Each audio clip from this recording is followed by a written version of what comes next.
Muy buenas tardes, continuamos con la asignatura de los seres vivos y su diversidad. Estamos en la unidad 2, reinos biológicos, correspondiente al hada número 4, los dominios y reinos de la vida. Temas 1, 2 y 3. ¿Cuál es el resultado de aprendizaje? El alumno describirá las características generales de los 3 dominios de los seres vivos, de acuerdo con criterios taxonómicos y de la sistemática biológica. Vamos con el tema número 1, la clasificación de los seres vivos.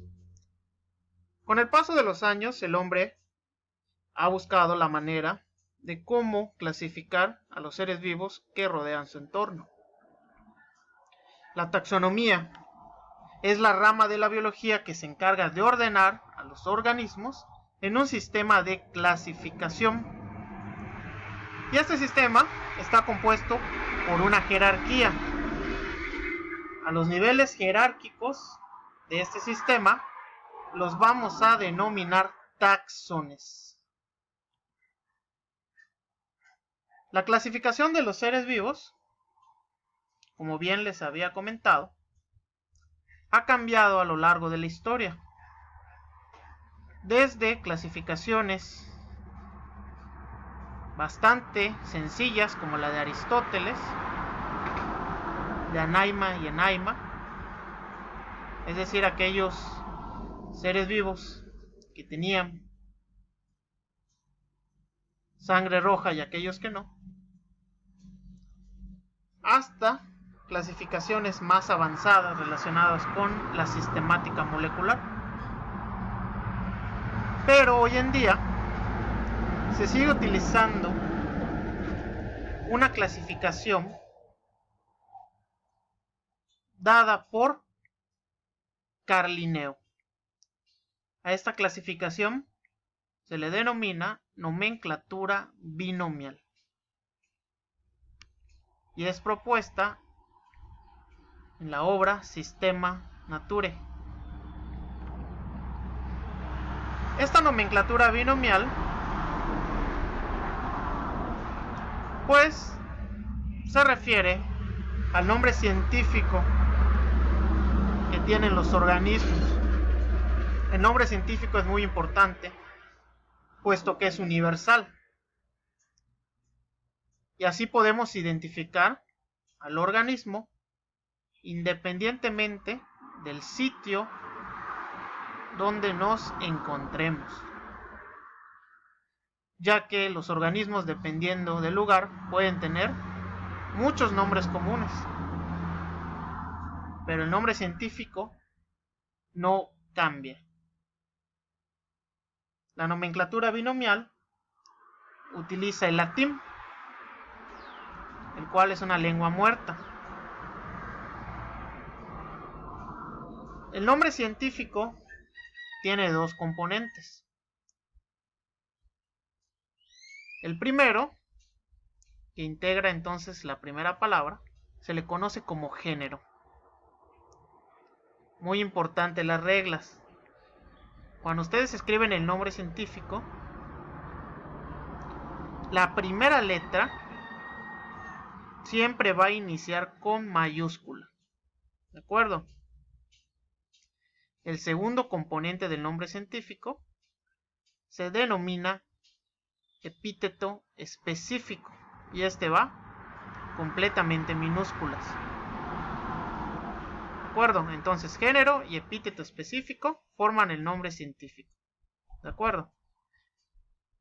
Y a su vez, la combinación del género y el epíteto se denomina especie. Y algo muy importante, cuando nosotros escribimos el nombre científico, este debe ir en letra cursiva o subrayado, aunque lo más común es que hoy en día lo encuentren en letra cursiva. Por ejemplo, aquí tenemos el nombre común del cazón. El cazón es un tiburón. Su nombre científico es Rhizoprionodon terranove. Recuerden igual que el latín tiene cierta pronunciación. Ustedes ya llevaron etimologías latinas, por lo cual deben conocer dicha pronunciación. ¿Sí? No lo olviden. Entonces, el nombre científico está formado por el género y el epíteto específico. La primera letra va en mayúsculas y lo debemos escribir en cursiva o subrayado.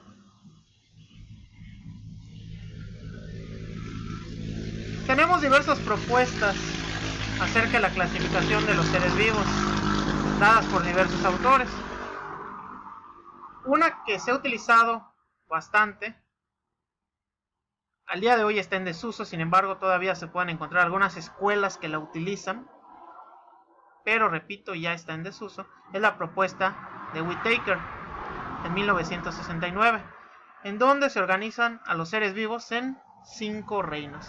El reino Monera está formado principalmente por bacterias, el reino Protista, el reino Fungi, el reino Planta y el reino Animalia.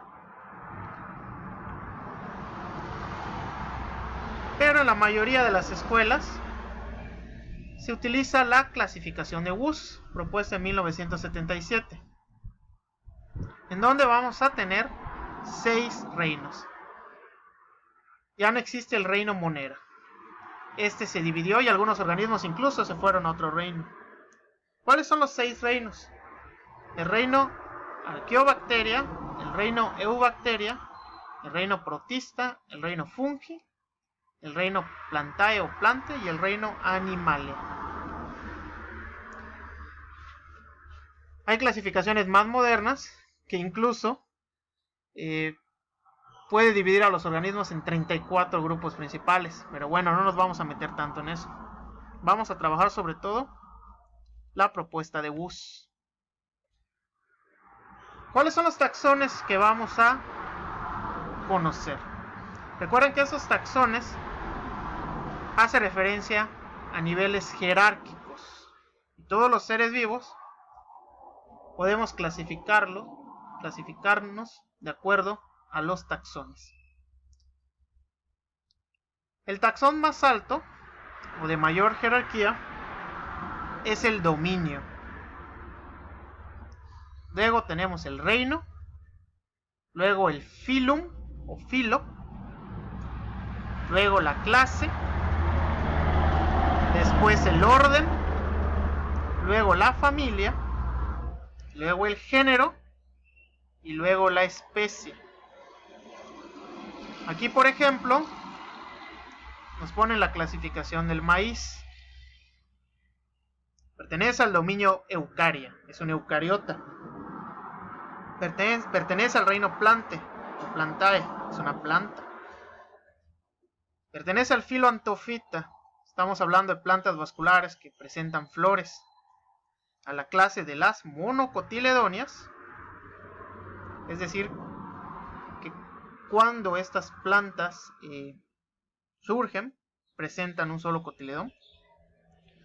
Al orden de los comelinales, a la familia Poaceae, al género Sea, y la especie es Sea maíz. ¿De acuerdo? El nombre científico del maíz es Sea maíz. Como recomendación, ustedes pueden hacer algunos ejercicios con los taxones. Les dejo de tarea que hagan los taxones del ser humano, igual de dominio especie. No me la tienen que enviar, es para que ustedes practiquen para su prueba de desempeño. Entonces tenemos 3 grandes dominios de la vida: el dominio arquea, el dominio bacteria y el dominio eucaria. 2 de estos dominios son organismos procariotas, el arquea y el bacteria.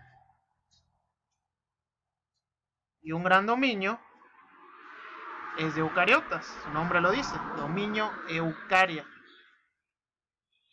Dentro del dominio arquea tenemos entonces el reino Archaeobacteria, dentro del dominio bacteria tenemos el reino Eubacteria, y dentro del dominio eucaria tenemos al reino Protista, al reino Fungi, al reino Plantae y al reino Animalia.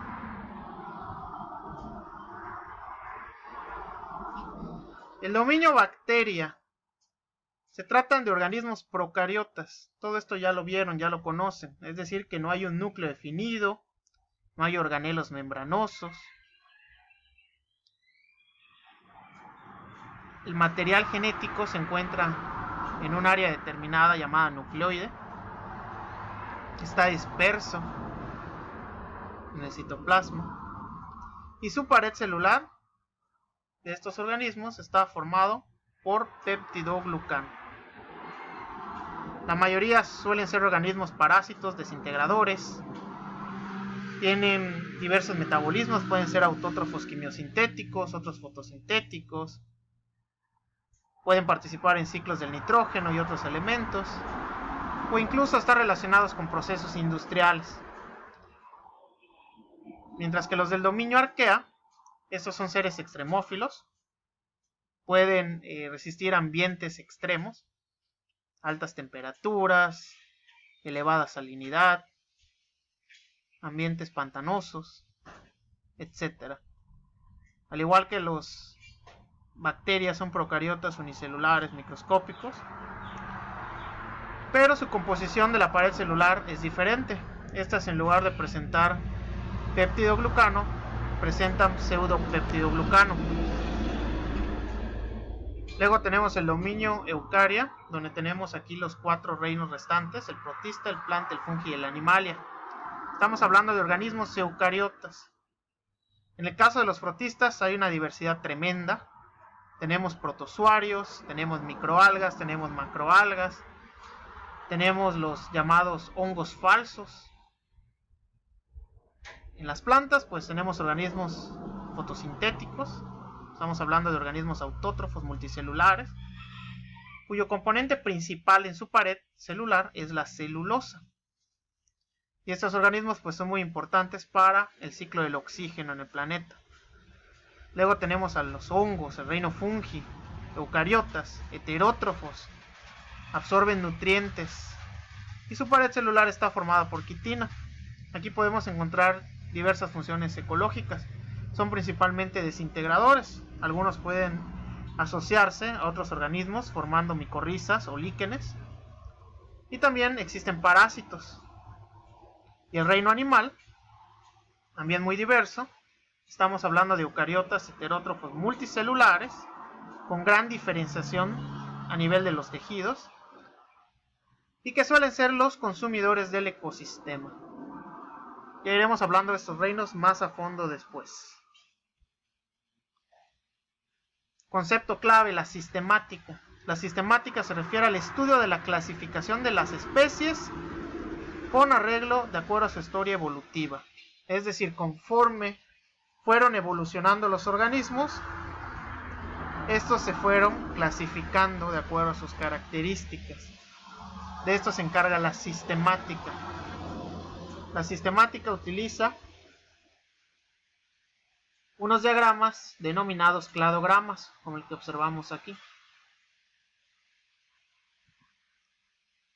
Y la sistemática está relacionada a lo que es la filogenia. La filogenia se refiere a la determinación de la historia evolutiva de los organismos. Es la historia evolutiva de los organismos. Cómo estos han surgido en el tiempo. Aquí podemos ver el árbol filogenético de los organismos según Ernest Haeckel. Aquí podemos ver igual los reinos y diversos organismos representativos de dichos reinos. Claro que la diversidad de la vida es enorme. Dos conceptos importantes entonces: sistemática y filogenia.